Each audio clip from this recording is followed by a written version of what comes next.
yang bertujuan agar kami sebagai fasilitator dapat mempersiapkan program pemberdayaan masyarakat sesuai dengan informasi permasalahan yang kami dapatkan. Baik Bu, saya jawab sebisa saya ya Bu.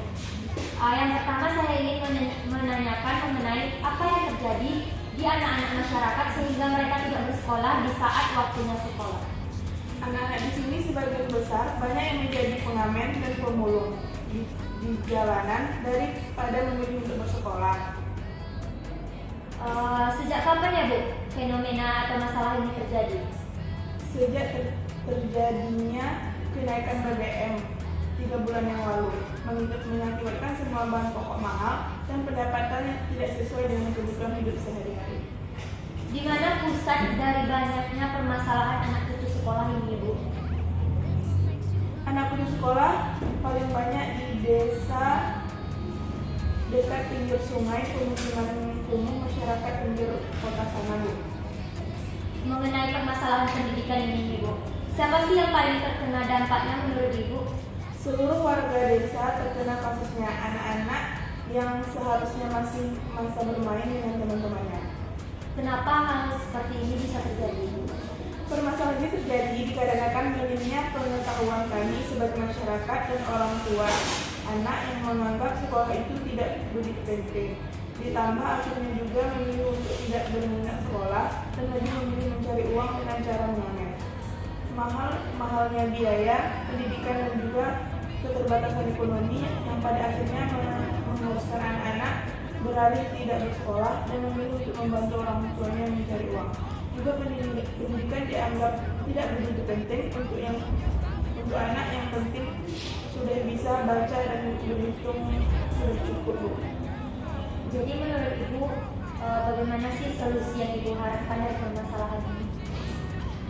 Ya, saya sih berharap anak-anak tetap bisa belajar dan sekolah gratis agar meringankan beban biaya pengeluaran ataupun program bantuan dana untuk anak yang tidak bisa bersekolah.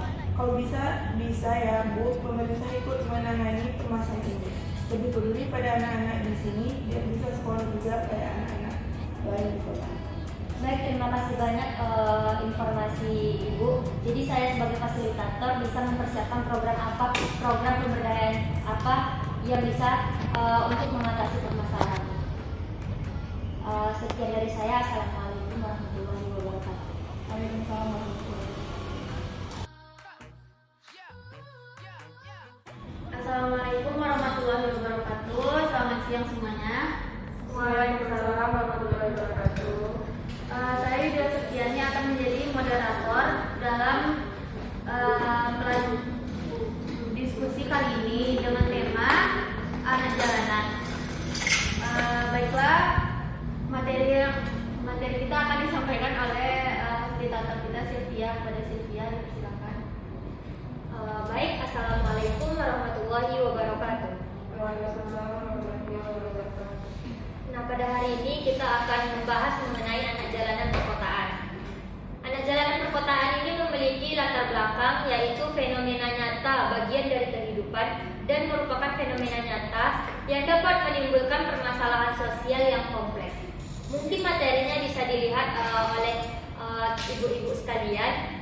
Faktor-faktor yang mempengaruhi munculnya anak jalanan ini, yang pertama ada lari dari keluarga. Yang kedua, sebabnya adalah dari keluarga yang terlantar. Yang ketiga, melemahnya keluarga besar. Dan yang keempat yaitu kesenjangan komunikasi antara orang tua dan anak. Apa sih aspek regulasi anak jalanan ini? Di pasal 34 ayat 1 Undang-Undang Dasar 1945, hasil amandemen keempat disebutkan bahwa fakir miskin dan anak terlantar itu dipelihara oleh negara. Yang kedua yaitu perlindungan hak-hak anak juga diatur dalam sejumlah undang-undang yang terkait, yaitu Undang-Undang Nomor 4 Tahun 1979 tentang kesejahteraan anak. Itu harus diperhatikan ya ibu-ibu. Nah, apa sih program kesejahteraan sosial anak ini menurut Kementerian Sosial Republik Indonesia? Yang pertama, kalau menurut Instruksi Presiden Nomor 3 Tahun 2010 tentang program pembangunan yang berkeadilan, ditetapkan program kesejahteraan sosial anak atau disingkat PKSA. PKSA ini adalah sebagai program prioritas nasional yang meliputi yang pertama program kesejahteraan sosial anak balita atau kita singkat PKSAB. Yang kedua, program kesejahteraan sosial anak terlantar. Yang ketiga, program kesejahteraan sosial anak jalanan. Yang keempat, program kesejahteraan sosial anak yang berhadapan dengan hukum. Nah, di sini juga ada mengenai aspek pendanaan. Sumber pendanaan di sini tidak semata bertumpu pada APBN, tetapi menggalang juga atas kerjasamanya luar negeri, APBD, dan dukungan-dukungan organisasi non-pemerintahan. Sumber dana untuk kegiatan pelatihan anak jalanan ini dipengaruhi oleh faktor pendorongnya, yaitu yang pertama adanya peran aktif LSM, koordinasi dengan SKBP yang lain, tersedianya dana walaupun terbatas, dan lain sebagainya. Contohnya juga adanya donatur dari pemerintahan. Yang sekarang kita akan membahas mengenai rancangan program pendidikan anak jalanan dan pengamen. Apa sih program yang bisa kita lakukan untuk pendidikan anak jalanan dan pengamen ini? Yang pertama mungkin kita bisa melakukan program sekolah darurat gratis. Yang kedua, perpustakaan keliling. Yang ketiga, program kewirausahaan dasar. Yang keempat, program kreativitas soft skill atau hard skill. Yang kelima, program minat dan bakat. Nah, dari materi anak jalanan perkotaan ini dapat kita simpulkan bahwasannya adalah latar belakang anak itu menjadi anak jalanan itu sangat mempengaruhi pembentukan aspirasinya. Jadi, program kesejahteraan sosial anak atau PKSA ini yang mungkin mulai bisa kita kembangkan dan diuji cobakan untuk penanganan anak jalanan di 5 wilayah. Belajar dari pengalaman implementasi awal, mulai dari tahun 2020, layanan PKSA ini telah diperluas jangkauan target sasarannya maupun wilayahnya. Nah, sarannya yaitu lebih mengoptimalkan program PKSA untuk anak jalanan-jalanan ini dan melakukan pengawasan yang ketat agar tidak terjadi penyelewengan oleh oknum-oknum yang tidak bertanggung jawab. Yang kedua, yaitu solusi untuk mengatasi makin pesatnya pertumbuhan angka keberadaan anak ini terdapat 3 model, yaitu community based, street based, dan sentry based. Itulah sedikit mengenai pembahasan kita anak jalanan perkotaan.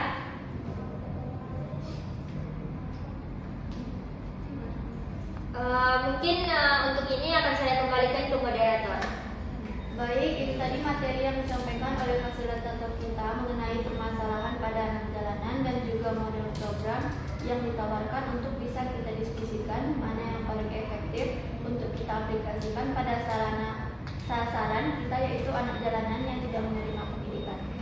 Baik, kami buka sesi diskusi kepada partisipan untuk memberikan tanggapannya atau yang ingin membagikan pengalamannya mengenai program materi anak jalanan. Dipersilakan. Baik, menurut saya adanya program minat dan bakat ini cukup efektif mengetahui informasi dan juga pemberdayaan pada anak jalanan. Baik, itu tadi tanggapan dari saudari Wiwin. Bagaimana dengan partisipan yang lain? Apakah ada yang ingin memberikan tanggapannya? Ya, menurut saya lebih efektif program kewirausahaan dasar bagi anak jalanan, di mana kita bisa mengajarkan program ini secara langsung atau praktik tanpa banyak teori yang tidak begitu sesuai dengan kehidupan di lingkungan aslinya. Menurut saya setuju sebenarnya dengan tanggapan dari kedua partisipan, tapi menurut saya kedua program itu memiliki kelemahan yang cukup serius dalam pengaplikasikannya. Seperti program minat dan bakat itu, menurut saya terlalu butuh banyak untuk bisa menjalankan programnya. Fasilitas, sarana dan prasarana yang dibutuhkan juga dianggap kurang efektif, apalagi jika harus mengeluarkan dana itu cukup memberatkan kami para orang tua. Tanggapan yang dilontarkan oleh partisipan Ilmi cukup masuk akal, mengingat bahwa anak jalanan membutuhkan perhatian yang khusus agar tetap bisa menerima pendidikan. Mungkin kita akan mendengarkan masukan dari fasilitator.